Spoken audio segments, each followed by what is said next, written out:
Hola, ¿qué tal? Qué bueno encontrarnos otra vez.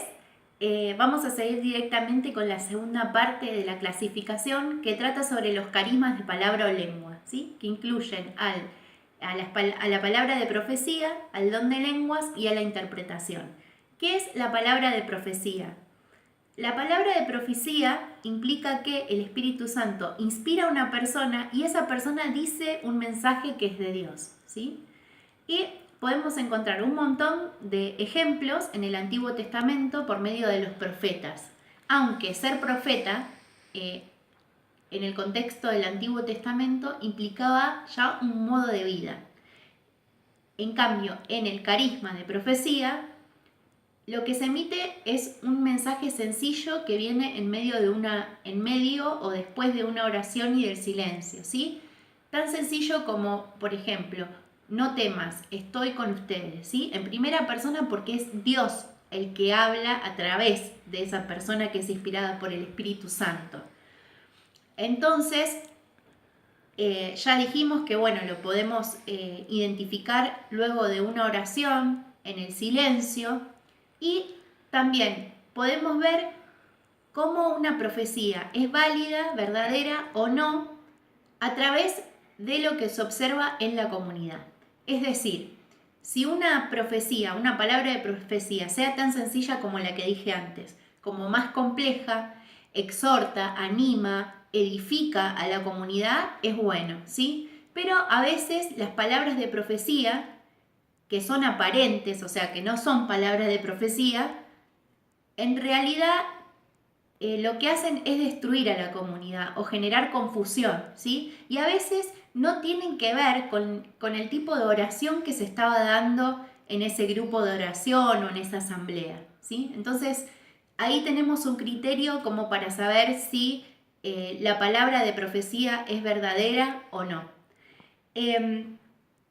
Podemos encontrar un ejemplo, no sé si te acordás, pero bueno, a Jonás Dios le habló y le dijo que vaya a Nínive porque en 40 días iba a ser destruida. Entonces, después de unos pequeños problemas que tuvo, llegó a Nínive. Él durante todo un día estuvo clamando esto, que iba a ser destruida, y los habitantes de Nínive finalmente se arrepienten. Entonces, él da una profecía que fue un mensaje de Dios y esto tuvo impacto en estos habitantes, que finalmente lograron hacer la voluntad de Dios, arrepentirse y volver a Él, de alguna manera, ¿sí? Bueno, ¿cómo ponemos en práctica este carisma de profecía? Ya más o menos lo contextualizamos, el momento, pero también podemos tener en cuenta que cuando vamos al grupo de oración, escuchamos ese tipo de mensajes una vez, dos veces, tres veces, hasta que los vamos identificando cada vez más fácil y hasta puede ser que lo incorporemos. Implica siempre tener un corazón abierto, ¿sí? Al amor de Dios, a lo que Dios quiere decir y a ser utilizados como instrumentos de Él, ¿sí? Bueno, y ahora vamos a pasar rápidamente carismas, al don de lenguas. Perdón, hago un paréntesis yo. En el escrito hay muchas más cosas, o sea, vos podés profundizar y también preguntarme, ¿sí? Pero vamos a hacer un poco más rápido la exposición. ¿Qué es el don de lenguas? El don de lenguas es un lenguaje que en realidad no existe en la Tierra, no es un lenguaje que conocemos, ¿sí? Es un lenguaje que se utiliza solamente con Dios. Y acá tenemos algunas explicaciones. Por ejemplo, el padre Raniero Cantalamessa dice que nuestra mente funciona como con una especie de ficheros donde se guardan conceptos, pero cuando irrumpe el Espíritu Santo, esos ficheros y esas clasificaciones, esos conceptos que tenemos, de repente se desordenan, ¿sí? Y lo que hace al irrumpir el Espíritu Santo en nuestra mente es generar una lengua que antes no se conocía. También tenemos a nuestro muy querido padre Alberto Ibáñez Padilla, que él siempre nos formó. De hecho, para esta parte de la formación yo tomé varias partes de sus 5 libros que tratan sobre el don de lenguas, y él decía que es un lenguaje propio de los enamorados. Es decir, bueno, yo justamente lo tengo a Gaby que me está grabando ahí, y nosotros, de tanto amor que sentimos uno por el otro, a veces empezamos a inventar sobrenombres, ¿no? Le puedo decir, primero le digo Gaby, después le digo Ga, y después, por algún motivo, por ejemplo, nosotros vimos la película de la Era de Hielo, y los mamuts tienen una mamut bebé que se llama Morita, ¿sí? Bueno, él me empezó a decir Morita porque es muy tierna la mamut chiquitita, pero después esa Morita, ese nombre, fue cambiando y me empezó a decir Mori o Morrison y se fue haciendo otro lenguaje propio nuestro, ¿sí? Que fuimos inventando. ¿Por qué? Porque hay un cariño, una comunión, algo que se da entre nosotros que es propio del amor, ¿sí? Asimismo sucede con Dios. El padre Alberto siempre nos aconsejaba utilizar la palabra Abba, que como ustedes saben significa papá, papito, ¿sí? Entonces él decía que sería bueno, como para empezar a practicar este don de lenguas y adquirirlo, repetirlo. Abba, Abba, Abba, Abba, Abba, teniendo conciencia de lo que significa, ¿sí? Y a medida que lo repetíamos, si uno pide al Espíritu Santo, empieza a surgir un lenguaje que no es conocido, ni por el que me escucha, ni por mí, ¿sí? ¿Cómo podemos practicar también este don de lenguas? Podemos empezar reconociendo todo lo que Dios es, ¿sí? Alabarlo, bendecirlo, glorificarlo y decirle cosas de enamorado. No puedo vivir sin vos, te amo, sos tan hermoso, ¿sí? Podemos repetir como decía el padre Alberto, Abba, Abba, Abba, Abba. Y en ese momento se compromete toda nuestra existencia, todo nuestro ser, ¿sí? Porque nos llenamos de gozo, porque estamos hablando con un Dios de amor que nos sobrepasa. Entonces yo le digo, te amo, te quiero, te necesito, Señor. Abba, Abba, Abba, Abba, Abba, Sai, Shinda, Lara, Basai. Puede surgir una alabanza en un idioma, en un lenguaje que nadie lo conoce, ¿sí? Ni el que lo dice, ni el que lo escucha. Ese es el don de lenguas y así podemos practicar para obtenerlo. Entonces, podemos reconocer que este don de lenguas se puede utilizar de manera privada, es decir, cuando estoy orando, yo sola en mi habitación, donde fuera, para reconocer todo lo que Dios es, para darle gracias. Es una oración en la que el Espíritu Santo me asiste para orar, ¿sí? Es una oración muy íntima y esto a nivel personal sirve para que mi oración pueda ir creciendo. Pero también podemos utilizarlo en la asamblea, ¿sí? En la asamblea o en el grupo de oración, este don de lenguas, como los otros no entienden lo que yo estoy diciendo, requiere de interpretación, ¿sí? Que es el carisma que sigue. Es decir, si alguien ora con el don de lenguas, tiene que haber alguien que lo interprete. Este don de lenguas también fue denominado a veces como xenoglosalía o glosolalía. ¿Cuál de las dos es? Bueno, vamos a entrar un poco en el significado de estas palabras que por ahí las escuchaste cuando se habló de don de lenguas.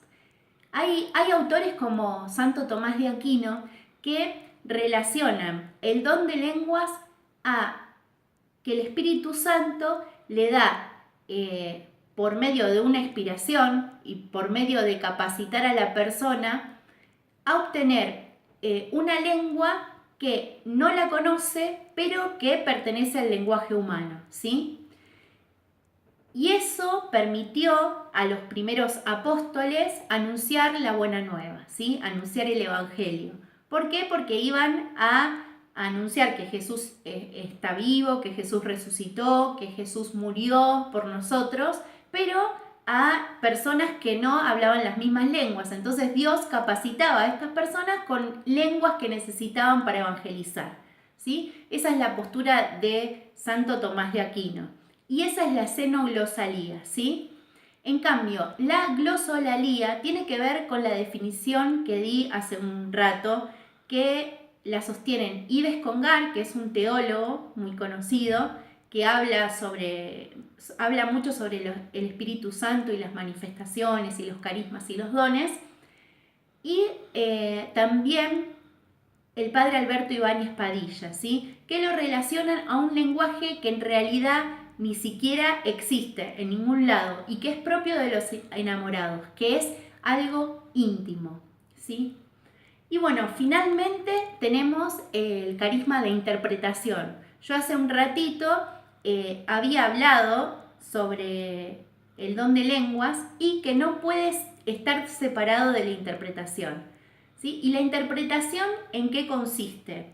La interpretación consiste en que si una persona habla en don de lenguas, en un lenguaje desconocido, esta persona, por medio de la misma inspiración del Espíritu Santo, va a hablar y va no traducir, sino que va a decir lo que está diciendo el otro en lengua, ¿sí? En un lenguaje conocido. Es decir, que todo el grupo de oración o toda la asamblea va a poder entender al que está orando en lenguas. Y esta interpretación a veces la realiza una sola persona, a veces dos, a veces tres, ¿sí? Comienza una interpretando, después sigue otra, después sigue otra. Esa es una posibilidad. Cuando hablé del don de lenguas, no hablé de salmodiar en el espíritu, es decir, de cantar en el espíritu. Este cantar en el espíritu comienza y termina casi simultáneamente. Tengo en mi cabeza la imagen de una orquesta. En una orquesta todos los instrumentos van sonando de acuerdo a una melodía, ¿sí? De acuerdo a un pentagrama que van leyendo. Los instrumentos como que están de acuerdo, los músicos están de acuerdo, saben qué acordes, notas seguir. En cambio, en el canto en el espíritu, que se utiliza el don de lenguas justamente, cada uno va hablando, cantando en una lengua distinta, ¿sí? Cada uno en su tiempo, a su modo, pero finalmente, aunque todos están hablando en lenguas muy distintas, muy diversas, que nadie comprende, esto toma una armonía tal como la de una orquesta, ¿sí? Con una música celestial, una música que llega al corazón de Dios, ¿sí? Y esto comienza y termina simultáneamente, como había dicho hace un momento. También está la profecía en lengua, que eso también lo debía haber mencionado. Esta profecía en lengua es lo mismo que la profecía, pero con el don de lenguas. Y esta también requiere ser interpretada. Es decir, que siempre que se hable en lenguas o se dé una profecía en lenguas, siempre debe ser interpretada. El don de lenguas se puede controlar. ¿En qué sentido?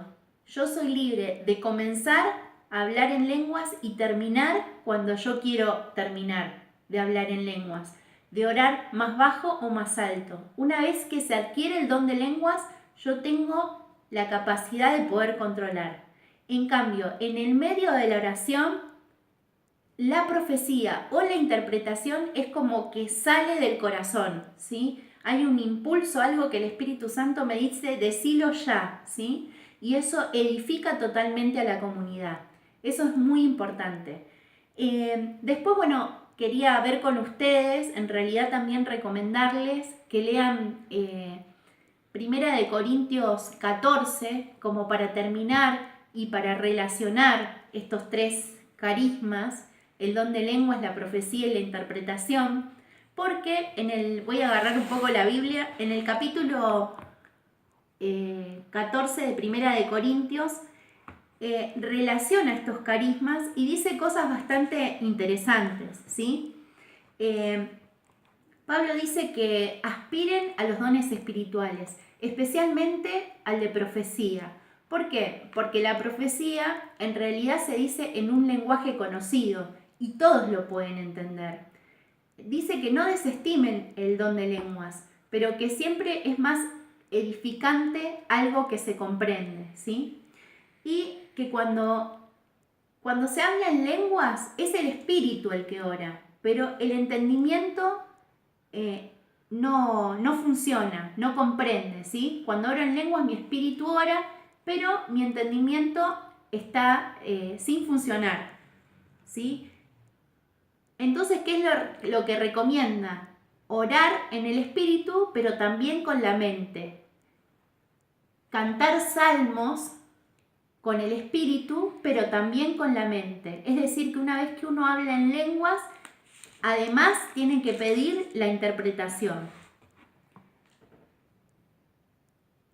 También dice que, si alguien que no cree entra en una asamblea, en un lugar donde se está orando y escucha a todos hablar en lenguas, creerían que todos están locos, ¿sí? Pero sin embargo, si hay alguien que interpreta, eso da más frutos.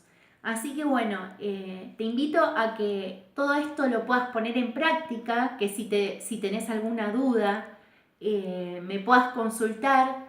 Te invito a que hagas ese paso de orar en nuestra propia lengua y pasar a hablar en un lenguaje que es propio de los enamorados. Si nosotros estamos enamorados, por ejemplo, yo de mi marido, cuánto más de Dios y cuántas palabras más bonitas me va a inspirar el Espíritu Santo, ¿no? Entonces te invito a navegar mar adentro de todo esto hermoso que el Espíritu Santo nos está regalando. Espero haber sido clara y espero que los textos te ayuden mucho más y te voy a estar pasando bibliografía. Cualquier comentario o cualquier duda, estoy a tu disposición, a tu servicio. Dios te bendiga.